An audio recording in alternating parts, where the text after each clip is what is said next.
नमस्कार दोस्तों, मैं बहुत बहुत स्वागत करता हूं आप सभी का एक बार फिर आपके अपने ही यूट्यूब चैनल पासपोर्ट हेल्पलाइन पे, जहां पे आपको passport application, documentation, police verification के साथ साथ अलग अलग कंट्रीज़ के वीज़ा और पासपोर्ट के बारे में प्रॉपर रूप से जानकारी दी जाती है।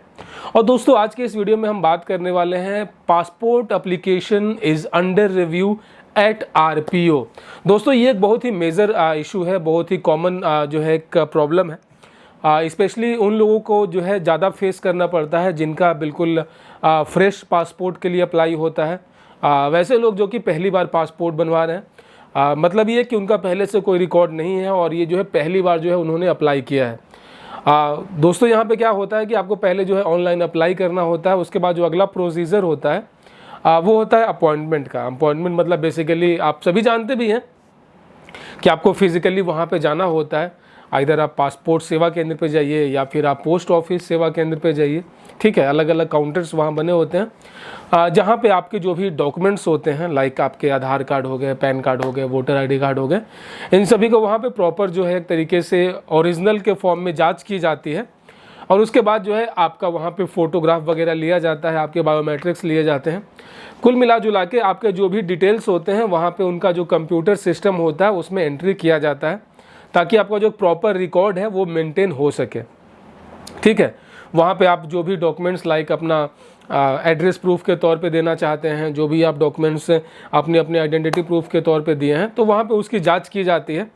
और उसके बाद जो है अगला प्रोसेस जो है अपॉइंटमेंट के बाद वो होता है पुलिस वेरिफिकेशन का।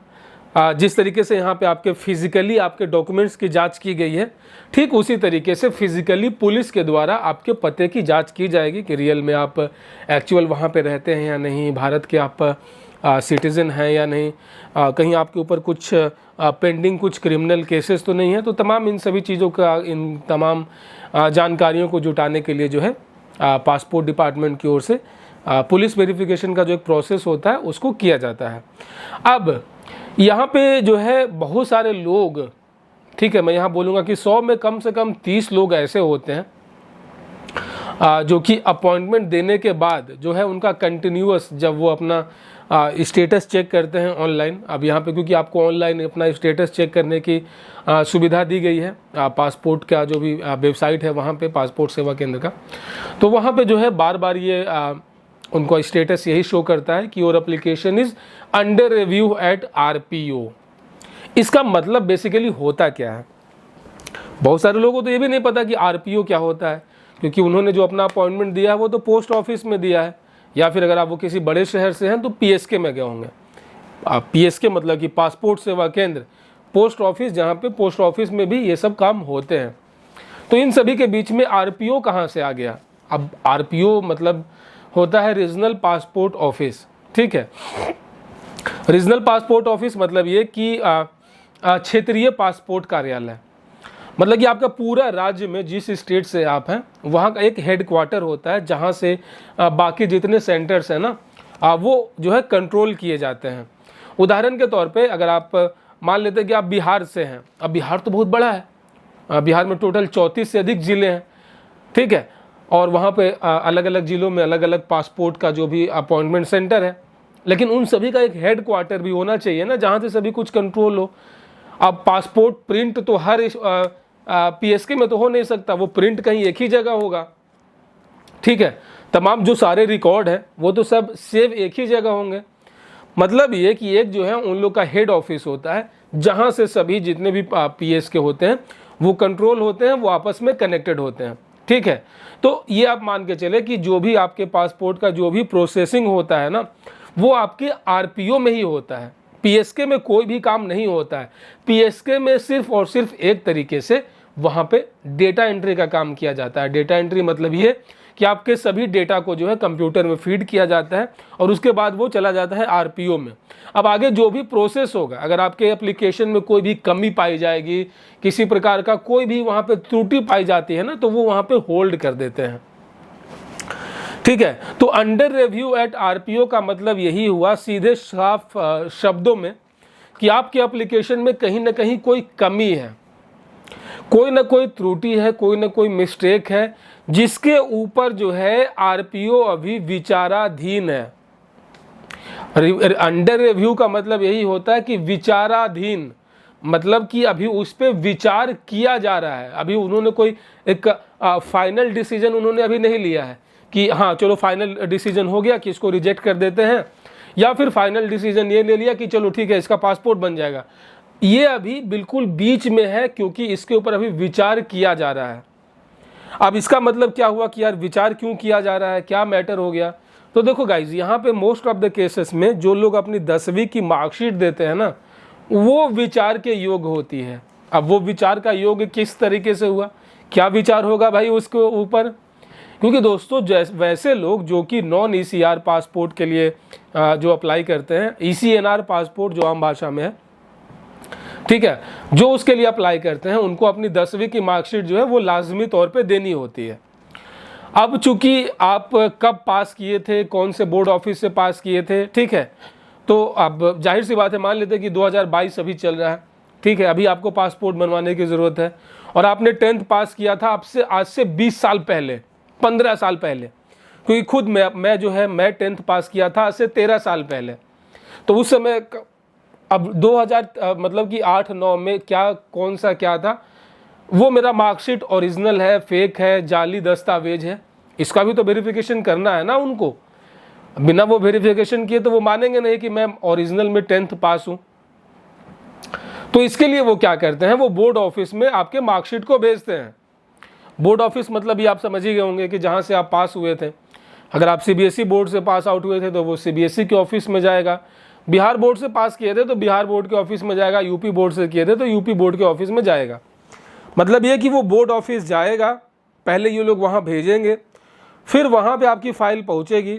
अब वहाँ पे फिर पता नहीं कितने दिनों के बाद वहाँ का जो कर्मचारी होगा वो आपके मार्कशीट पे गौर करेगा, आपके मार्कशीट पे काम करेगा, वो चेक करेगा, जो भी रिकॉर्ड है वो चेक करेगा कि हाँ ये इस साल में फलाना रोल नंबर, फलाना रोल कोड जो है यहाँ से उत्तीर्ण हुआ था। उसके बाद वो वहाँ से अटेस्टेड करके फिर वो वापस भेजेगा, फिर वो जो है RPO वापस आएगा। तो यहाँ पे आपने देखा कि किस तरीके से सीक्वेंस हो रहा है। मतलब पहले जो है RPO से बोर्ड ऑफिस जा रहा है, बोर्ड ऑफिस में 2-4 दिन, हफ्ता 10 दिन लेगा, टाइम लेगा, फिर वहाँ से वापस RPO आएगा। तो इस दौरान जो भी समय लगेगा ना, इस दौरान जो भी समय लगा, जो डिले हो रहा है, उस डिले को ही बोला जाता है अंडर रिव्यू। समझ गए?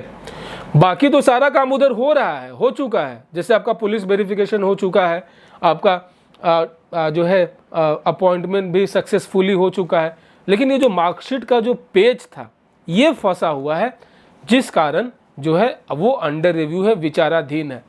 सपोज करें कि अगर आप अपने 10वीं की मार्कशीट नहीं दिए होते, आप नॉर्मली ECR पासपोर्ट के लिए अप्लाई करते, तो उस केस में क्या होता दोस्तों, अपॉइंटमेंट के दिन आपके डॉक्यूमेंट्स की जांच हो जाती, उसके बाद जो है पुलिस वेरिफिकेशन होता, आपके पते की जांच हो जाती, बस दोनों चीज़ कंप्लीट, आपका पासपोर्ट प्रिंट होके आपके घर पे। लेकिन यहाँ पे ये जो तीसरा जो मैटर आ गया है ना, ये आपका जो एजुकेशनल सर्टिफिकेट, जो 10वीं की मार्कशीट है, ये जो है एक तरीके से रोड़ा अटकाने का काम करती है।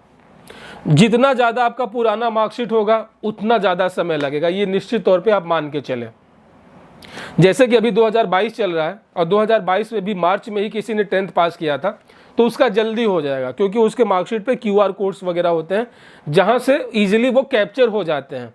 लेकिन वही कोई 80s का हो, 90s का हो, 2001, 2002 का, उस समय कोई टेक्नोलॉजी नहीं था, उस समय कोई QR कोड नहीं चलता था, तो वो वेरीफाई तो करना तो पड़ेगा ना। बिना वो वेरीफाई किए वो कैसे मान लेंगे कि आपने जो 10th का मार्कशीट दिया है वो असली है? तो इस कारण से जो है समय लगता है, ठीक है। तो वैसे लोग, यार मैं हमेशा अपने वीडियोस में बोलते रहता हूँ कि आपको कभी भी जो है 10वीं की मार्कशीट वाली पासपोर्ट नहीं बनवानी चाहिए, इससे कोई फ़ायदा नहीं है। यार देखो, मैं खुद बीटेक इंजीनियर हूँ, मैं खुद बहुत ज़्यादा पढ़ा लिखा हूँ, लेकिन मेरा भी जो पासपोर्ट है ना वो ECR ही है, क्योंकि मैं जानता हूँ कोई फ़ायदा नहीं है, लेकिन नुकसान बहुत सारे हैं, ठीक है। तो आप इस तरीके से चेक करें, और इसका मतलब यही होता है। अब बात ये आती है कि चलो ठीक है जी, हमें पता तो चल गया कि इसका मतलब ये होता है, अब इसका सॉल्यूशन क्या है? आखिर कितना वेट करें भाई? वेट करते करते यार मतलब हालत ख़राब हो रही है, और पासपोर्ट के लिए जो इंतज़ार है ना, बड़ा कठिन होता है, मैं समझ सकता हूँ। एक एक दिन बहुत भारी पड़ता है। तो देखो, यहाँ पे आपके पास सिर्फ और सिर्फ एक ही ऑप्शन है, एक ही विकल्प है। आपको क्या करना है कि आपको जो है इंक्वायरी अपॉइंटमेंट एक होता है, इंक्वायरी अपॉइंटमेंट वो लेकर आपको आरपीओ विजिट करना होगा। हाँ, डायरेक्ट मत चले जाना, मैं फिर बता दे रहा हूँ, डायरेक्टली किसी की एंट्री वहाँ पे नहीं होती है, आपको अंदर वो जाने ही नहीं देंगे जब तक कि आपके पास अपॉइंटमेंट स्लिप नहीं होगा। ऐसे में आपको ये बात का खास तौर पे ध्यान रखना है कि आपको सबसे पहले जो है आपने जिस ईमेल आईडी और पासवर्ड का इस्तेमाल करके जो लॉगिन करके अपना फॉर्म भरा था, आपको ठीक उसी ईमेल आईडी और पासवर्ड का इस्तेमाल करके आपको लॉगिन करना है और वहीं पे आपको ऑप्शन मिल जाएगा book enquiry appointment. Enquiry appointment सिर्फ और सिर्फ आरपीओ में ही होता है, तो आप ये मान के चले कि आपको ट्रैवल करना पड़ सकता है। ठीक है, ट्रैवल करना मतलब कि आप किसी दूसरे शहर में हैं तो आपको आपके राज्य की राजधानी में जाना होगा, क्योंकि मोस्ट ऑफ द केसेस में जो आरपीओ होते हैं ना वो राज्य की राजधानी में ही होते हैं, तो आपको वहाँ जाना होगा, दिन भर का समय लगेगा। वहाँ जाकर आप जो है इंक्वायरी अपॉइंटमेंट का एक अलग से काउंटर होता है, वहाँ पे आप अपनी प्रॉब्लम्स को बताएंगे कि जिस कारण डिले हो रहा है, तो वो जो है वहाँ पे उसको इन्हेंस कर देते हैं, उसको जो है वो मार्क कर देते हैं कि और जो है कागजी तौर पे जो है और फास्ट आपका पासपोर्ट हो सके। लेकिन अल्टीमेटली दोस्तों फिर वही है, जब तक कि आपका मार्कशीट वहाँ से वेरीफाई होकर नहीं आएगा तब तक वो वैसे ही पेंडिंग रहेगा। सो दोस्तों कुछ यूँ सीन था, कुछ ये रीज़न था passport application is under review at RPO का। और आशा और उम्मीद करता हूँ इस वीडियो को देखने के बाद आपका जो भी सारा प्रॉब्लम जो था ना वो पूरी तरीके से दूर हो चुका होगा। ठीक है, कि आपको भविष्य में किस तरीके से पासपोर्ट के लिए अप्लाई करना है, किस तरीके से आपको ऐसे प्रॉब्लम को अवॉइड करना है। सो गाइज, अगर आप चैनल पे पहली बार आए ना तो आपको ही पता है क्या करना है, चैनल को सब्सक्राइब कर दीजिएगा, नोटिफिकेशन बेल ऑन कर दीजिएगा ताकि अगली बार जब मैं कोई नया और लेटेस्ट वीडियो लेकर आऊँ तो आप उसे मिस ना कर सकें। और तब तक अपना बहुत सारा ख्याल रखिएगा, मिलते हैं किसी और वीडियो में। जय हिंद दोस्तों।